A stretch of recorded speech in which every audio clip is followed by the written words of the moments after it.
Tai gerai, projektų svarstymai baigti, dabar pagal tradiciją sesiją užbaigs Dar yra pareiškimų? Tai atsiprašau Seimo pirmininkės, dar pareiškimai. Andrius Višniauskas dėl vedimo tvarkos. Šiuo klausimu prašau pertraukos iki kito posėdžio. Tai manau, čia bendrų sutarimų išspręs. Na, dėl visako balsuokim. Trumpas balsavimas ar pertrauka?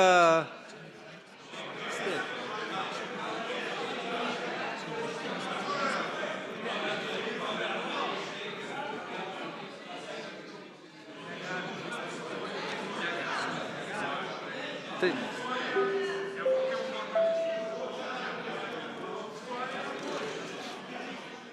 Greitai paleidai.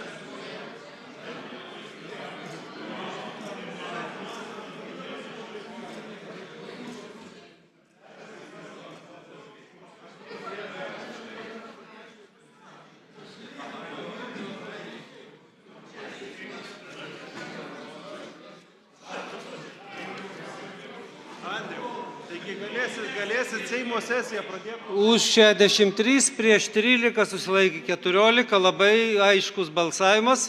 Aš pastebėsiu, kad buvo pertrauka klausimui Seimo narių pareiškimai, nes toks klausimas įrašytas, o ne vienam konkrečiam pareiškimui, kad taip nemanytų kiti pareiškėjai. Tai dabar replikos po balsavimo. Andrius Mazuronis. Dėkui labai, gerbiamas pirmininkaujantį. Atsiprašau už tokį nesusilaikymą, bet klausykit. Pirmą kartą, kiek metų esu parlamente, girdžiu tokį žanrą pertraukos paėmimas Seimo narių pareiškimas. Galit kažkokį statuto straipsnį nurodyti, dar kažką, ir kaip čia tie pareiškimai rudeniui persikels.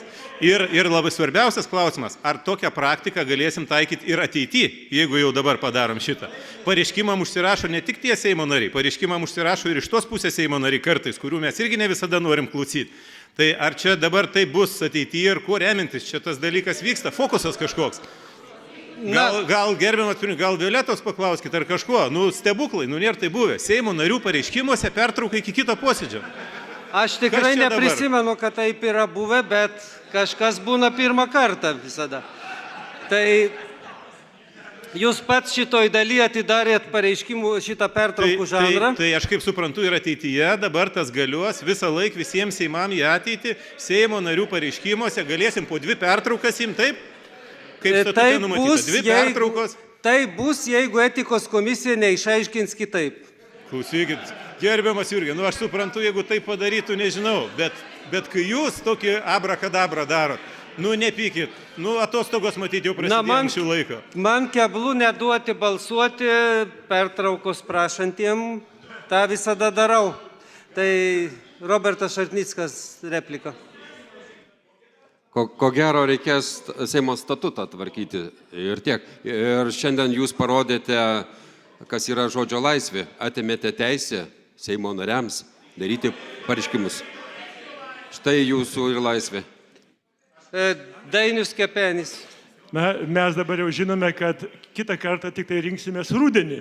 Ir jau mano pareiškimas bus ryškiai pavėluotas, kadangi šitas pareiškimas buvo su pasiūlymu, kaip kolegoms sveikai praleisti vasarą, kuri dabar prasidės. Visi mano kolegos iš kiekvienos frakcijos gavo šią knygą, kuri apie tai kalba, ir šią knygą žadu pristatyti, apie ką norėjau pasakyti, Liepos dieną 14-12 val. Čia Seime, kad ją pradėtumėm skaityti nuo 1 klasės, sveikata, jaunumas, grožė, Vydūnas. Tai jūs visi turite progą prisidėti, pakvies mane į savo bibliotekas, aš ją atvešiu ir padovanosiu jūsų vietiniam bibliotekom. Ačiū. Tai jūs pareiškimą iš esmės ir paskelbėt, Kęstutis Mažeika, prašau. Pirmininkė, tikrai jūsų praktika čia labai keista. Ir turbūt, jeigu dabar kažkas iš valdančių dar paprašytų pertraukos himno giedojimui, tai ir jūs irgi lygiai taip pat sakytume, kad giedosim rudenį. Tai tikrai nesinorėtų, kad ta praktika būtų ir tikrai galbūt dar tos demokratijos teisės, nes pasižiūrėkit, užsirašę vieno pozicijos tik tai pranešimams. Galbūt tai yra varžomos ir opozicijos teisės. Tai jūs kaip pirmininkaujantys šioje vietoje, manau, tikrai padarėt klaidą. Galbūt, jeigu etikos komisija taip išaiškins, tai teks pripažinti klaidą.